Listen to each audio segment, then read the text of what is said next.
Adom TV ye wazo yampa fi 9 lessons and carols no ebeye kama ankasa Mr. Onyankopon yadma memende ye number 7 p.m. na ye frase about 5 p.m. na ye National Theatre e prona to ho a obetna se na ne ho betima nya popcorn kakra bi asi side na wo de twen abra ye nso ye boaboa ye ho na ya be mo wani age ba to ticket no say you can buy online say you digitized bill star 714 star 003 star 3 hash star 714 star 003 star 3 hash na wa follow prompt no ato ticket e 30 Ghana cedi pe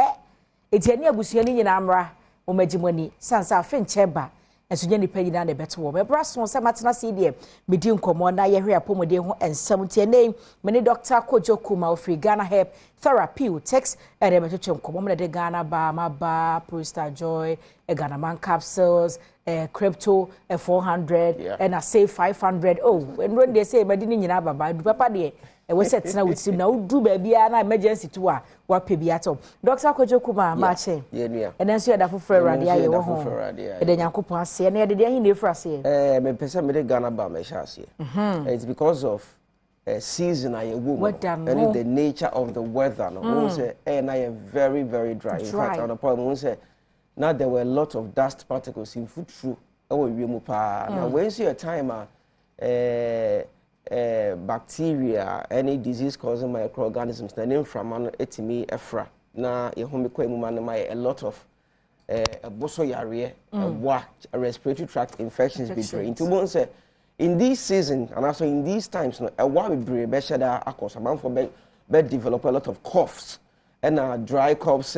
chest infections, chest tightness, and breathing diseases. Person recommend say, who may hear say, obey steam inhalation. Now, so steam inhalation in the Abaya say, you did come back modern so back or talk Ghana bam, way and a ketwa, but modern says, the ketwa and the Cassian so the ketwa and as a Cassian over Pebacco. Now, what could no one you share? There's a half a bucket. Unwanso she be half bucket. Bucket ye di dware na nsuo be fa. There's a fa. There's a ube punu no. Mentioning hru. Hru ana o the teaspoon at Ghana bam. They put me at half teaspoon, wait me at 1 teaspoon. Na we jatu. Okay. And one can say na na fe o de open to maybe say tomorrow say a blanket to dey wo du bia. Good. Na o de akata ho na we modern say ube punu steam no. Utwi ko musa na ahoden ni nwane nru a ewo Ghana bam ni nyina ekọ mu nti ne ewo se ekọ uboso ekọ uboso ne ewo se ekọ minimu ekọ minimu ne ewo se ekọ sebi utrimu kra na etimi eden ekọ we jimi se mo bi de ne ho atete wo utrimu say bacteria say virus say fungi edi infection bi everywhere especially coughs and respiratory tract infections ebe clear ni nyina eden edi ama it's also very helpful say so you be a uti eta a power na say utenya migraine and also you be a want to me enda you be a asthma you be a bo so dey we ade very very very helpful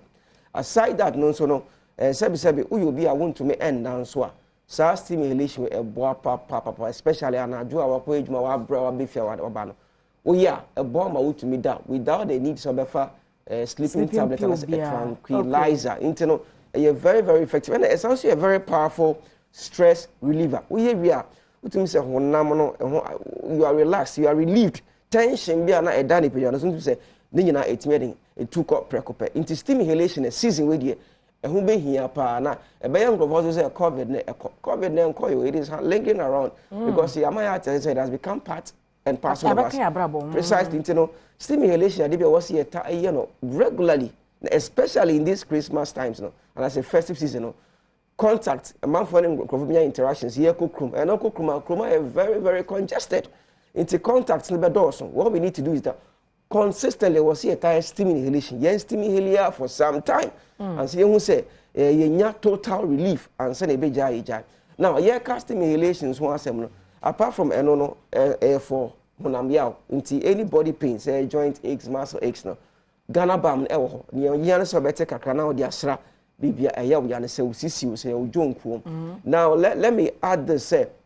kra say ko ba ne say we bema na anaso your ba na was severe waist pain and as a severe back pain nia obeye ne se woto Ghana bam na o de kakra befa usisichi, that is one. But anajo wo kwa akoda no o de asawa, which is cotton befa eniso kakra na o de tia. Okay. Obeye no as a suppository na o de akoda a burning sensation, but didn't say it's a best show. So very good. But ya be na sparingly ye ntine kese bebre obete ne kakra we be fani kakra na odi tua anajo no ba koda ade be che won say bibia e wo sisini mu a e ma ne ye oyan ni nyina de te betu ase e dia ma se kabana crasses o anal tag ye ta friend koko wodi ne efifi wodi wutumi de weni ho anase wontumi emfa weni ehun ebi de e wo internal ebi de external o ya a shikoko ne prekope irrespective of how big it is a besheno obi so ho ani de eye kokobo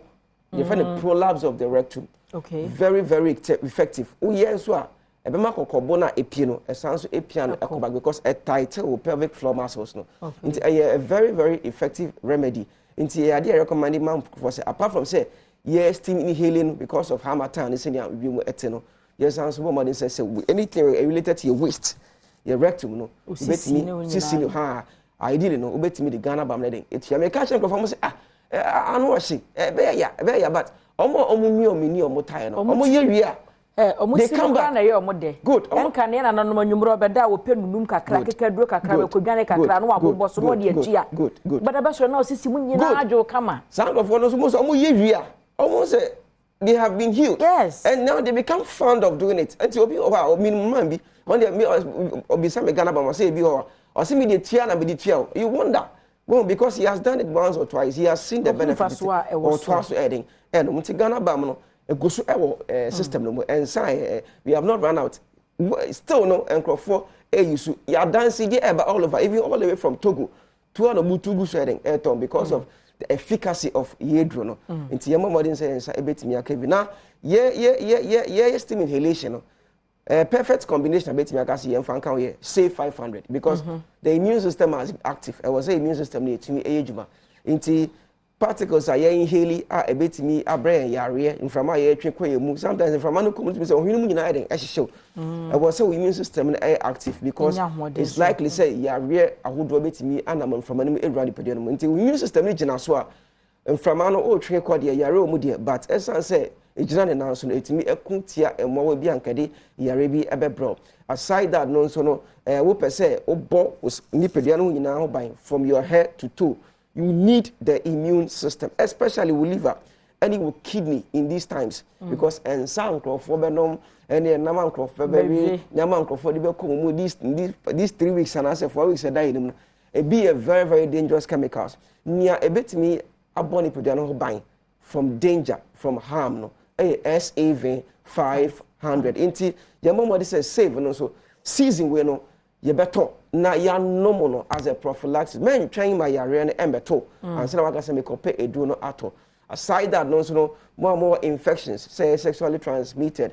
say HIV no matter the cause of it be a honda many yarewa what you need is say your immune system ni ho adwuma over all the capability say obetimi akon etia yare bia until the immune system no ahode a otumi ekuntia yare bia ha lipidem aside that no ahabanya ewo SAV 500 mo ewo ne fa active ingredient active ingredients ni nyina no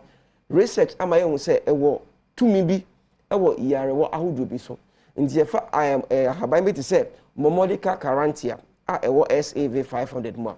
ewo active ingredient bi friend momodicin okay sounds wo momocarin sounds wo beta momocarin amongst others over 1,000 ingredients. Now, some ingredients, what do they do? Research, who say, anti-cancer. In other words, no say cocram, and that's a cancer, but as a cancer, yare, fear. Some ingredients, it's me a kuntia cancer, and I say it's me a palm cancer, the free nipa mojemu. It's me a palm yare, a anti-diabetic, it's me controlling blood sugar, emma sugar near normal, a anti-hypertensive, it's me pressure and normalize it. Antimicrobial just say e mo wana idin yare wa eba no etimi ekuntia ni nyina nti say virus say bacteria say fungal say parasite now yare be no mutumi cause e be gonorrhea e be syphilis e be chlamydia e be genital wart e be genital herpes any STD STI obetimi abo din no eye microbes ne dey ba ingredient ne antimicrobial etimi kuntia ni nyina yes bamboo drosron precisely intino all these added advantage apart from say feed the immune system because essentially immunomodulating honey the man na immune system no emanitili edejuma into whilst it is helping the immune system no and one can say with the ingredients no essentially etimi all these organisms our system so added advantages into the immune system is working it do not as active ingredient no setting ejuma fahin ni benya bi ato wo be bi eton we dru bia licensed chemical stores pharmacy health shop herbal shops ubenya bi ato so person utu eton so person we tell you there your numbers na e screen as ubetimi afre numbers na 0244 72 7028 0244 72 7028 and answer 0244 75 4380 0244 75 4380 and answer 0276 81 4884 0276 81 4884 yeda say ebusiane say Dr. Kojo Kumani ene no acheche enkomo no Ganaherb Therapeutics hono free by di nu papa ba me hye pedro ni bi na efasa oyade enche